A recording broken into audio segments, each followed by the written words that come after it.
Okay, so let's start reading polygenic inheritance. Polygenic inheritance क्या होता है? Mendel studied mainly describes those traits that was distinct alternative forms such as flower color, which is either purple or white.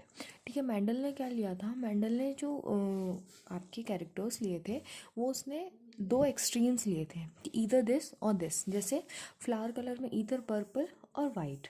But if you look around, जैसे कि उसने, आप इस चीज़ से ज़्यादा रिलेट कर पाएंगे कि either tall plant either dwarf plant. ठीक है, लेकिन आप अब जब अपने आसपास देखोगे तो you will find that many trade which are not so distinguished in their occurrence and are spread across a gradient. लेकिन आप अपने आसपास देखोगे तो ऐसा नहीं होता. दो एक्सट्रीम्स में चीज़ें नहीं मिलती, हमें एक रेंज मिलती है. जैसे ह्यूमन हाइट की, तो ईदर टॉल ईदर शॉर्ट लोग नहीं मिलते आपको एक रेंज मिलती है. ठीक है, तो वही बोल रहे हैं. For example, in humans we don't just have tall और short people as to distinguish alternative but whole range of possible heights. Such traits are generally control by 3 और मोर जीन्स. ऐसे जीन्स कैसे कंट्रोल होते हैं? 2 या 2 से ज़्यादा jeans के थ्रू कंट्रोल होते हैं, और इसी को हम बोलते हैं polygenic trait. Beside the involvement of multiple gene का इन्वॉल्वमेंट तो होता ही है. Polygenic inheritance also takes into account the influence of environment. ठीक है, जीन्स का तो रोल है ही, मल्टीपल जीन्स का तो रोल है ही पॉलीजेनिक इनहेरिटेंस में, बट इन्वायरमेंट का भी इन्फ्लुएंस रहता है. Human skin colour is another classic example for this. ठीक है, पॉलीजेनिक इनहेरिटेंस का एक और एग्जाम्पल क्या है आपका? Human skin colour. ठीक है, ईदर काले ईदर गोरे लोग नहीं मिलते आपको एक रेंज मिलती है.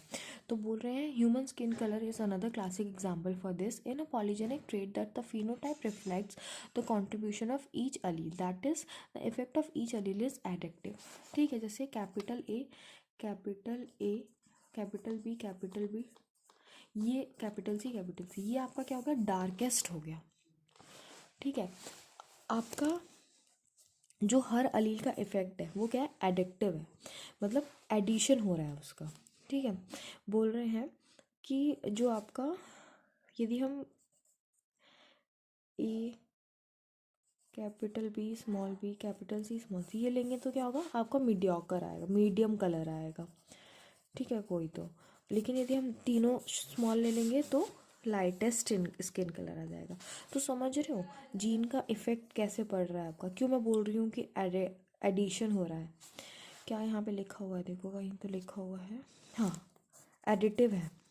ठीक है, to understand this better let us assume that 3 genes A, B, C control the skin colour in humans with dominant form capital A, capital B, capital C responsible for the dark skin color and recessive small a, small b for the light skin color.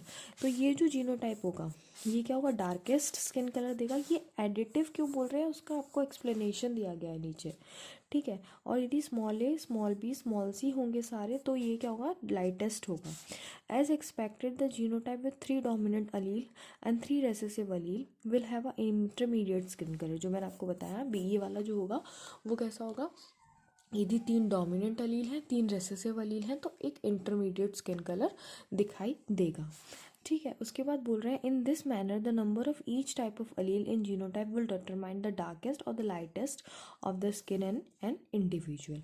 तो इसके through हमें क्या पता चला? एक wide range of skin colour हमें देखने को मिलता है ह्यूमन पॉपुलेशन के अंदर. तो पॉलीजेनिक इनहेरिटेंस के मैंने आपको 2 एग्जाम्पल बताया, एक तो ह्यूमन हाइट का और एक आपको बताया स्किन कलर का. फिर स्किन कलर आपको बहुत डिटेल में एक्सप्लेन भी किया. ठीक है, नेक्स्ट हम पढ़ेंगे प्लियोट्रॉपी के बारे में. फिर हम पढ़ेंगे सेक्स डिटर्मिनेशन के बाद आपका म्यूटेशन के बाद आपके कुछ क्रोमोसोमल डिसऑर्डर्स, और चैप्टर विल बी ओवर.